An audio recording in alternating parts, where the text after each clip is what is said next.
today I'm going to be doing a story time.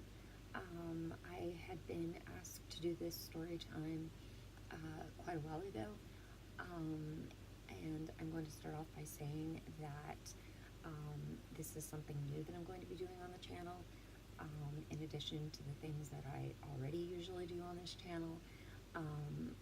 So this is something new that I'm doing. I'm going to do some story times, and the first set of story times I'm going to do, I'm going to have to divide into several videos because it's a rather long story time. But I do want to start out by saying hi.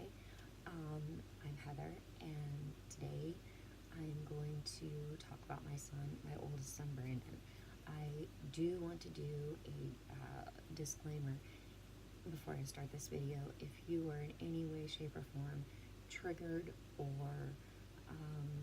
don't like story times, don't like long videos, triggered by talking about things such as terminal illness, the passing away of a child, please right now exit out of this video and come back another day if you would like to watch one of my regular videos that I do. But today is a kind of a special video that I'm doing, and it's going to be the start of a series. I'm not editing it, so please bear with me. But I'm going to go ahead and go into the story time now. So again, if this is something that is not your cup of tea, please switch up, turn it off, and come back another day for one of my regular videos. But this will be a series that I'm going to do. Again, I'm going to have to split them up. Another disclaimer, please don't try to diagnose your child by what I'm telling you. Please understand that this is just our story. This is what happened to us, or I should say my son Brandon. I may misuse some words as far as medical terminology. Please, again, excuse me, I'm not a medical professional, but I will be having a medical professional come on with me a couple of videos from now, and we'll look at the medical end of this for you a little bit more.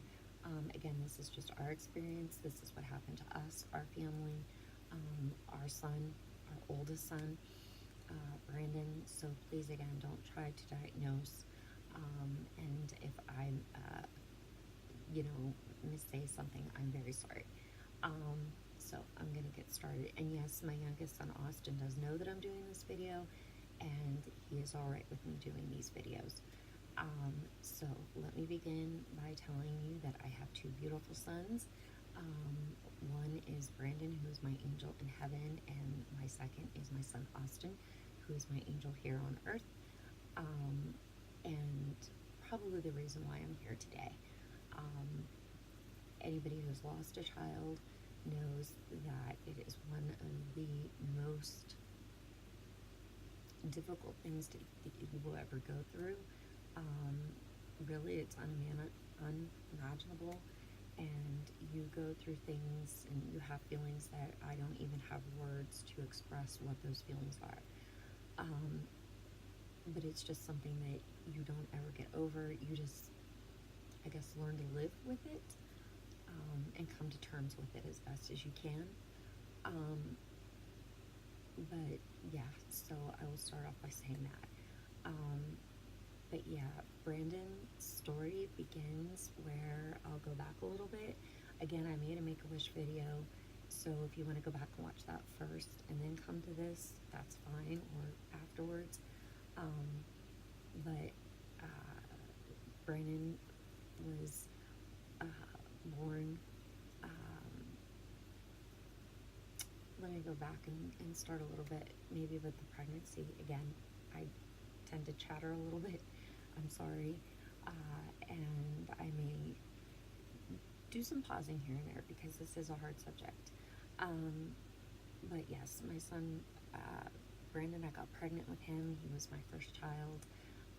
So for me, the pregnancy was normal. I learned later when I was pregnant with my second son, the difference between the pregnancies. But again, at that time, I did not know. I went into preterm labor at 25 weeks, which they did stop until 35 weeks when I had to have an emergency C-section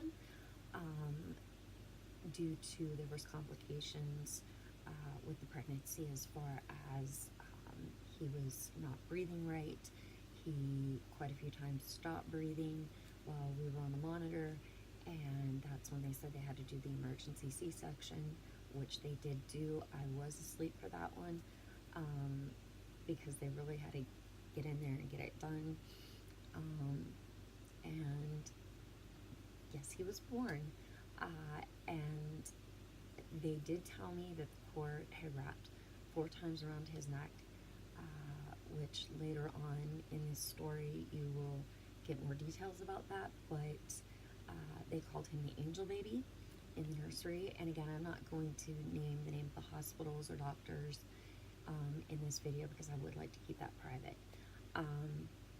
But he was called the angel baby. He was the smallest baby in the nursery. He did not have to go to the NICU or anything of that nature, thank goodness.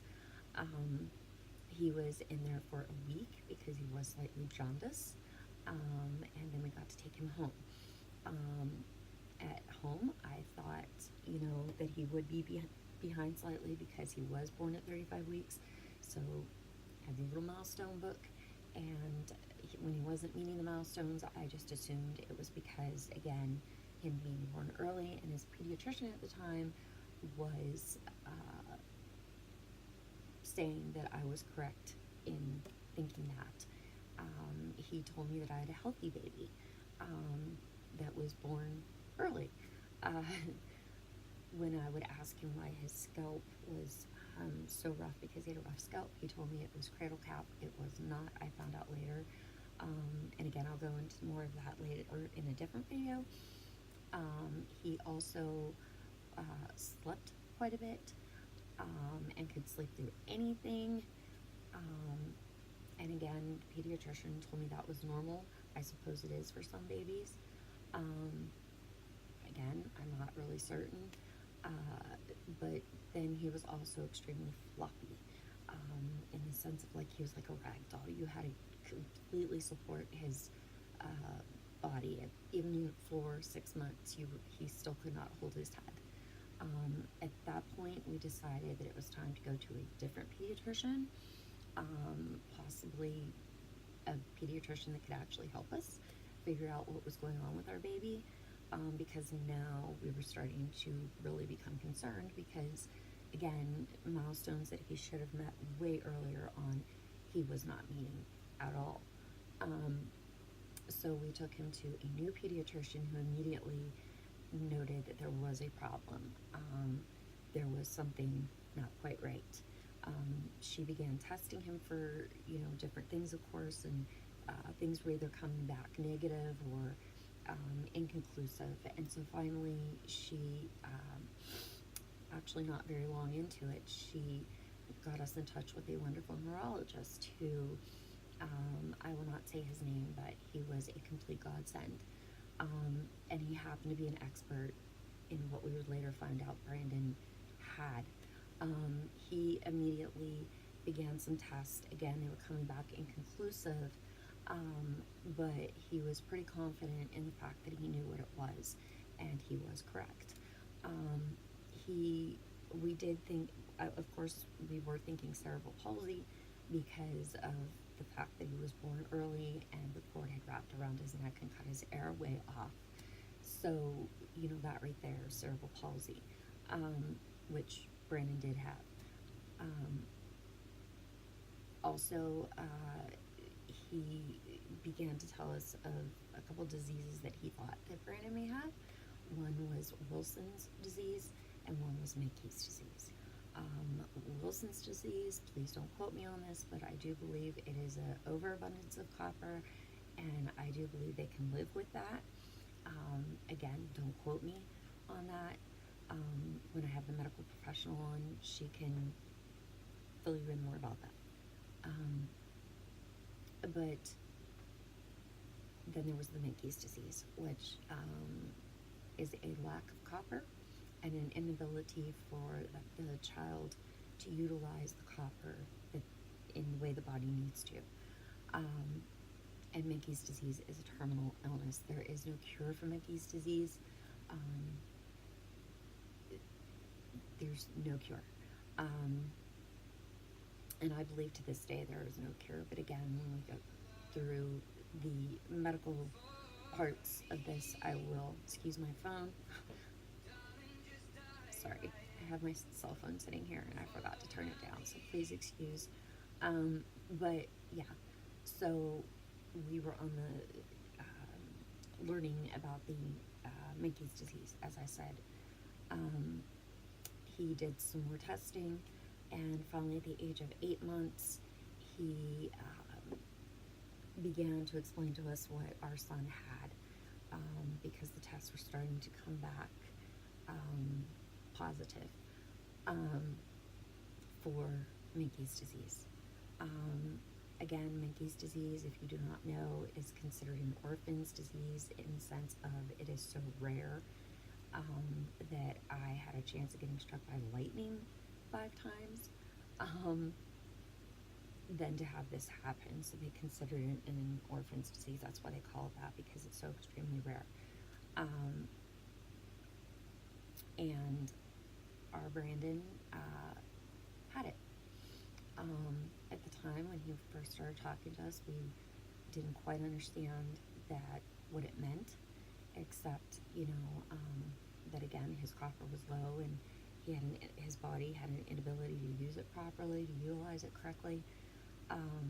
But at the age of 8 months, our neurologist took us into a room, and I recall I was standing there holding Brandon, and I asked the neurologist, what about when he hits, his teen years, what's going to happen? And that is when, with tears in his eyes, which I will never forget, he told me that he would not see his teen years. That's when I hit the brick wall, so to speak. I would have fainted if I was not holding Brandon. And our lives were changed forever. With that, it was changed. Or what we thought, little guy that was going to grow up and maybe have some disabilities or something of that nature, we found out wasn't going to. I don't remember anything the doctor said after that. Again, like I said, I hit a brick wall. He immediately began some more testing. A skin graft he did, which I believe they sent off to Switzerland. I could be wrong on that. I will check. But that is when everything began. Menkes disease is a neurodegenerative disease, meaning you regress. The children regress. They lose the ability to do things that maybe they had the ability to do prior. And I'll go into that a little bit more later on in the story. But yeah, that is when our lives changed forever. Little did we know the path we were going to go down and all the different things that were going to happen. But when you hear that your child has a terminal illness, I can't even explain the feeling that you feel. And the things that you learn, I threw myself into learning everything I could about the disease. I threw myself into thinking about all the different things that could happen and how we were going to handle it. As far as, surgeries, things of that nature, which we did end up having to do. But yeah, this is going to be Brandon's story, and I hope that it can perhaps help someone out there, or let someone out there who maybe is going through a terminal illness with their child know you're not alone. Even though Brandon is no longer with us, and again, I'll go into that later, I remember everything like it was yesterday. And yeah, sorry, it still feels like it was yesterday. But Brandon was a blessing, an absolute blessing. And to skip ahead a little bit, when Brandon was 2.5 years old, I got pregnant with my second son, Austin, who, as I said, some of you have seen or heard about, who is completely healthy. And I will talk about later the statistics of his chances that he would have had Minkies. He does not. He came out perfectly healthy. Um, thank goodness. Um, so this is the beginning of Brandon's story. I think I'm going to stop it right here. Um, and I will continue it in the series that I'm going to do. And again, um, I hope, I won't say that you enjoyed this video, but I hope that you found this video to be even slightly informative. Again, this is our experience. This is what we went through. Everybody's experiences are different, including with this disease, because there are different severities of this disease, and Brandon was a less severe form of this disease, thank goodness. But again, I am going to be doing story times on the channel now. I'm going to end the story right here, right now, for the moment. I will pick it up again in the next video that I'm going to do, because again, it is a rather lengthy story. But again, there are things I am going to keep personal, and certain details, of course, I can't put everything in.